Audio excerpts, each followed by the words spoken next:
Hi there, Coach Sage Kennedy of VO2 Max Productions here with another training talk. Today we're going to talk about overtraining and some of the signs and symptoms that you'd encounter if you are doing too much too fast or you're doing the wrong type of training that's going to actually hurt your health and overall performance. Now, first of all, thanks again for giving me future training talk topics. Feel free to comment below for after this video. I will see your questions and vote for topics that you'd like to hear answered in the future. So thanks again for all the support, and thanks for sharing and subscribing to these types of training talk videos as well.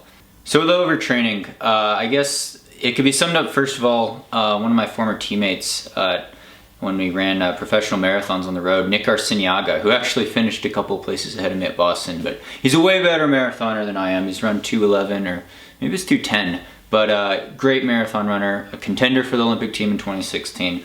And when I was training with him, he said to me out in Michigan, overtraining is really only doing more than what your body could handle at a certain time. So it's really all relative. And basically at the time, Nick was running 150 miles a week and averaging probably about 6-minute mile pace for all his miles. And I was running about 130. And I was dying. I was totally overtrained that year. I bombed some epic races, marathon, half marathon.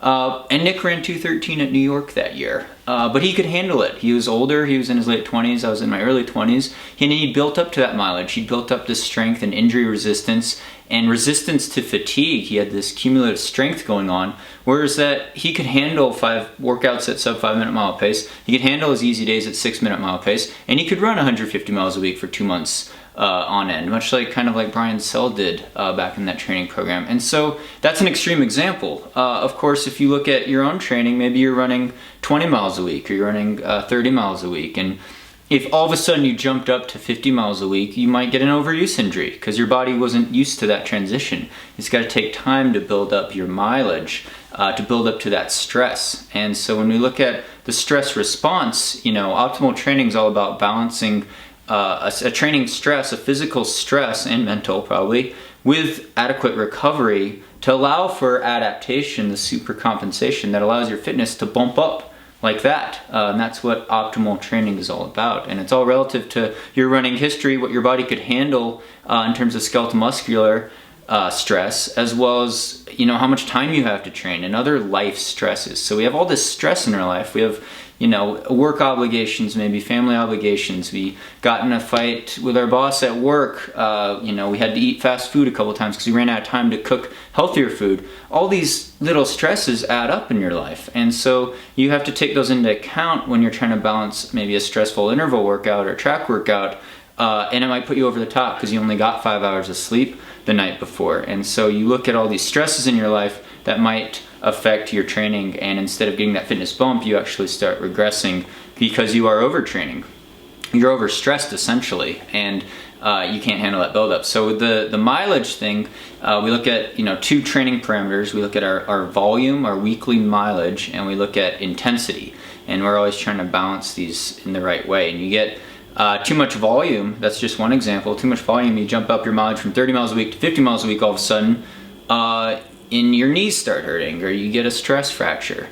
Likewise, you could have kept your mileage the same at 30 miles a week, but you have to go to the track 3 times a week and do these hard half-mile repeats, and you're doing hill sprints, and you're doing all this stuff that maybe you weren't used to. You have to gradually work into these types of workouts with a lot of easy pace mileage, with a lot of proper stretching, proper nutrition, as much as you can to minimize the damage of this stress. You want it to be a eustress instead of a de-stress. I don't even know if I said those words right.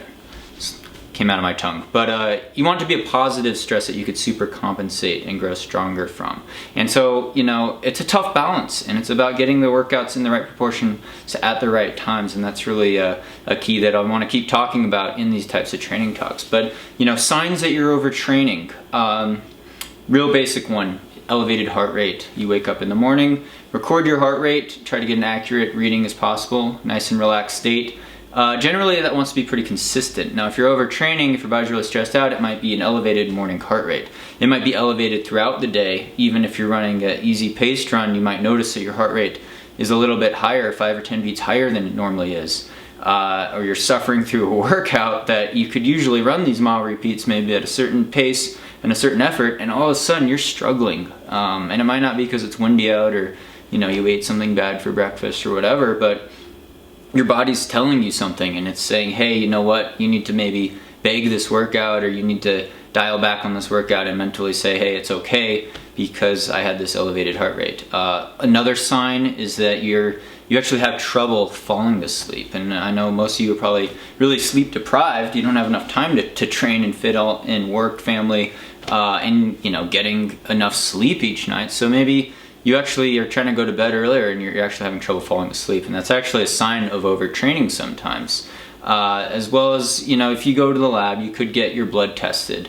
And with blood tests, I always look for basics. For me, it's always B12, vitamin D, red blood cell count, complete blood cell count, because I'm looking for maybe a drop in iron, ferritin blood test as well. You could also get a CK test, or a creatine kinase test, which is this enzyme that is in your skeletal muscles, basically in your blood flow, and it's kind of a stress response type of signal. Sometimes it signals other health problems as well, but if you're overtrained, you definitely would have a higher CK reading. And I know at one time I got mine tested and it was like 1,000, and it's not supposed to be over like 200.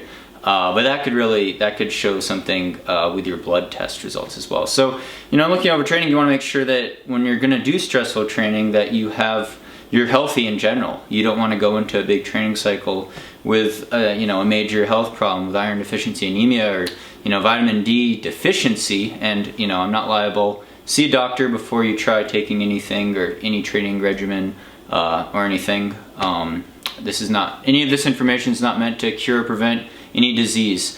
So go see a doctor or nutritionist. But you want to make sure you're healthy, and I guess that's kind of a common sense thing, but it could really add to how much you're able to handle, how much training stress you're able to handle. And so, with building your mileage up slowly, with adding in quality workouts over the lactate threshold intensity, over 85% of your maximum heart rate type of effort, you have to be really careful, because you're playing with fire, and it is very easy to overtrain. It's very easy to get an overuse type of injury if you do things too fast and you jump into intensity too fast, and you lose perspective on your whole year training cycle, your whole season training cycle of what your goals are and when you want your fitness to peak exactly at the right time.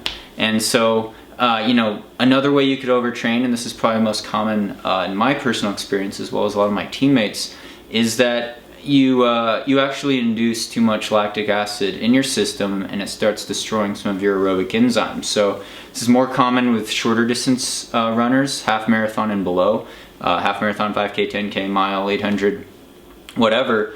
You start doing these really hard workouts, VO2 max types of workouts, interval types of workouts, track speed workouts, hill sprints really hard with a shorter rest, and you build up this lactic acid basically to concentrations that makes the blood fairly acidic, and that starts kind of destroying all this endurance that you've built up, all these aerobic enzymes that you've built with your big aerobic base. And what happens is it means your fitness starts falling apart. You actually peak, and then as the season goes on, all of a sudden you find you're literally burned out. A lot of times burnout could be mental, but this is actually a physical burnout. You actually induce too much lactic acid too frequently, and you're destroying your aerobic enzymes. So you're corroding this base. And to solve that, you need to rest, reset, hit the reset button, and reestablish aerobic base again with easy miles, and building your mileage base back up.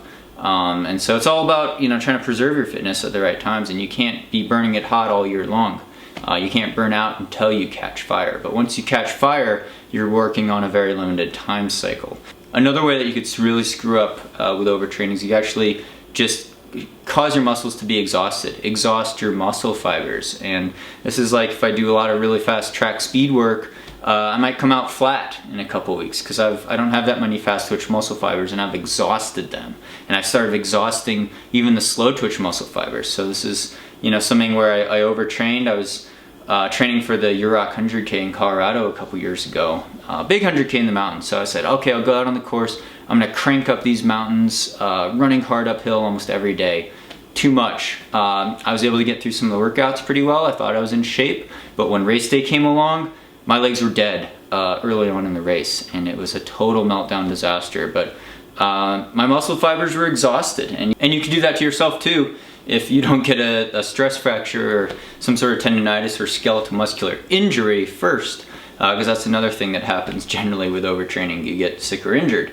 So I guess in closing, that's basically my rant on overtraining and trying to, see what indicators or symptoms might tell you that you are overtraining besides just poor race performance or poor workout performance, but also to warn you about the dangers of how easy it is to do too much too soon, or to try to push your fitness to the next level and have it actually regress. So thanks again for all the support and feedback. I really appreciate all the shares and likes for these types of training talk videos, and sure to subscribe if you haven't already for more, and comment below and vote. But thanks again for watching, and stay tuned for more via 2Max Productions.